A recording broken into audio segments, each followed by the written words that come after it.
మధ్య మధ్యలో ఇట్లా ప్రయాణం చేయడం వల్ల ఎందుకు చేశారమ్మా? ఇంత పెద్ద సేవ చేసుకుంటే మద్యం తాగము. బైబిల్ చదివిన వాళ్ళు మంచి బైబిల్ వాక్యం చదివితే దేవునికి భయపడి నా మొగుడు 15 ఏళ్ళు ఇప్పుడు తాగుడు బంద్ చేసి దేవుని తెలుసుకుంటే దేవునికి భయపడి తాగుడు. ఎవరైనా తాగుడు బంద్ చేపిస్తారా చూద్దాం.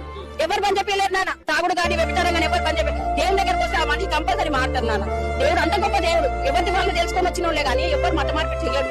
అంతే. నేను కూడా సొంతంగా వచ్చిందన్న. నేను కూడా హిందూస్ నాకు ఇట్లా దేవుడు వచ్చే బోనాలు వచ్చి ఆడేదాన్ని నేను. కానీ బైబిల్ చదువు నా బాబు కొంట్లో బాగాలేక నేను దేవుని దగ్గరికి వెళ్ళి బైబిల్ చదవడం వల్ల అందులో నాలో నుంచి వెళ్ళిపోయి నేను దేవుని నమ్ముకున్నా. బైబిల్ చదివినాక సత్యం తెలిసినాక ఇంకేమంటారంటే క్రైస్తవ అయితే ముండరాలు అవుతారు, పొట్టు తీసేస్తారు, గాజులు ఎవరు తీయమని చెప్పారు నాన్న.